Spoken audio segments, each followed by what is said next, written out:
Dictator اسرائیل بنے گا۔ حدیث میں خبریں، یہ سارے مسلمان ممالک تمہارے ہاتھ سے نکل جائیں گے مسلمانوں، یہ عراق اور اردن اور یہ اور وہ، یہاں تک کہ ترکی، سعودی عرب کا بھی شمالی حصہ نکل جائے گا۔ البتہ مدینے کا جو ان کا پروگرام ہے اس کو اللہ نہیں پورا ہونے دے گا، مدینے میں داخلے کی ان کو اجازت نہیں ملے گی۔ بہرحال یہ سارا کچھ ہونے والا ہے۔ وہ وقت بھی آنے والا ہے کہ حضور کی ایک حدیث کے مطابق ایک شخص کے 1000 بیٹے ہوں گے تو 999 ختم ہو جائیں گے، ایک بچے گا۔ یہ وقت بھی آنے والا ہے کہ حضور فرماتے ہیں اتنی بڑی جنگ ہوگی، اتنی خوریزی ہوگی کہ پوری زمین اٹھ جائے گی لاشوں سے۔ تو پرندہ جو ہے کوئی، ایک تو پرندے ہوتے ہیں کہ جو مردار خور ہے، گدھ ہے، وہ تو بڑی خوشی سے اتریں گے، تناول فرمائیں گے لاشوں کو۔ اسی طریقے سے کوے ہیں، چیلے ہیں، لیکن جو نفاست پسند پرندے ہیں وہ لاش کے اوپر اترنا نہیں چاہتے۔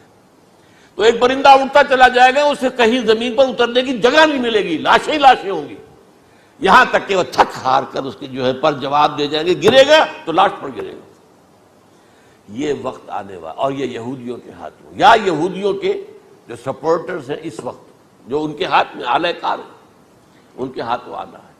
میرے نزدیک اس کام کے لیے اس ملعون قوم کو، کہ جو حضرت عیسیٰ کے زمانے سے ملعون ہو چکی ہے، اس کو باقی رکھا گیا ہے، اسے یہ موقع دیا گیا ہے۔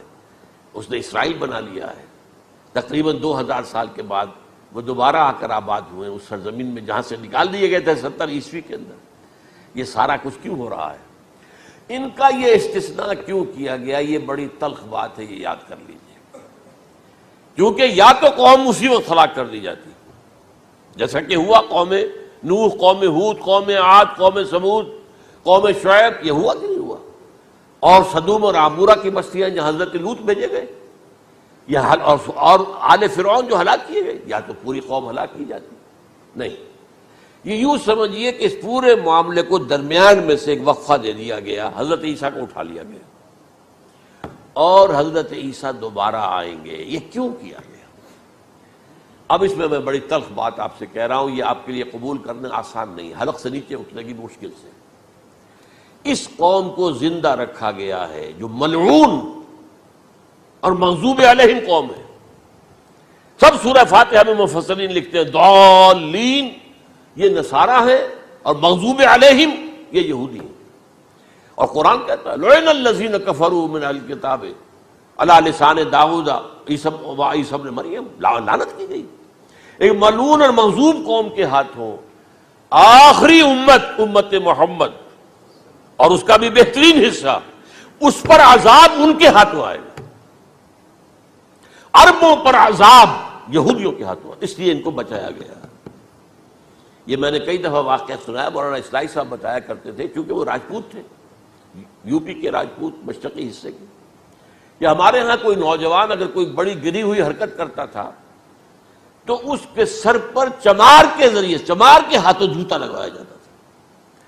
اگر راجپوت کے سر پر راجپوت کا جوتا گرا تو چلو تکلیف تو ہوئی، لیکن یہ کہ راجپوت کا جوتا گرا ہے نا، پڑا ہے، لیکن راجپوت کے سر پر چمار کا جوتا، جس کو آپ انگریزی میں کہتے ہیں to add insult to injury, وہ تکلیف بھی ہے جوتا کھانے کی، اور انسلٹ ہے کہ ایک چمار مار رہا۔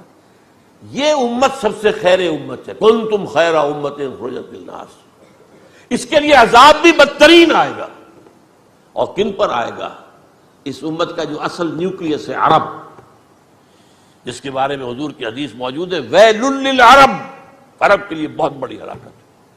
اور آج ہماری نظر میں آ رہا ہے وہ ملعون اور مغضوب علیہم قوم، ان کے سینے کے اندر خنجر کی طرح بھونکی گئی ہے، اور 30 کروڑ کے قریب عرب بے حمیتی، بے غیرتی، بزدلی، کمزوری، ذلت، مسکنت کی مثال بنے ہوئے۔ کوئی بول سکتا ہے اس اسرائیل کے خلاف؟ کوئی بول سکتا ہے؟ 30-35 لاکھ آدمی ہے اسرائیل کے اندر یہودی، اس سے زیادہ تو امریکہ میں 50 لاکھ کے قریب، کل 1.25 کروڑ آدمی ہے یہ یہودی پوری دنیا کے اندر۔ لیکن دیکھیے جو چاہتا کرتا ہے، جب چاہا اس نے عراق کے ایٹمک انسٹالیشن کو تباہ کر دیا، اور سعودی عرب کی فضا میں اس کو فیول کا کیا ہے انہوں نے، دوبارہ ری فیولنگ جو ہوئی ہے ان کے جہازوں کی، وہ سعودی عرب کی فضا میں ہوئی۔ اللہ تعالیٰ نے یہ کوڑا ان مسلمانوں کے لیے رکھا ہوا ہے کہ جن کے رتبے ہیں سوا، ان کی سوا مشکل ہے۔ جتنا اونچا مقام اللہ نے دیا عربوں کو، ان میں حضور کو اٹھایا، ان کی زبان میں اپنا آخری کلام نازل کیا، تو ان کی ذمہ داری بھی بہت ہے۔ جن کے رتبے ہیں سوا، ان کی سوا مشکل ہے۔ یہ ہے میرے نزدیک واللہ اعلم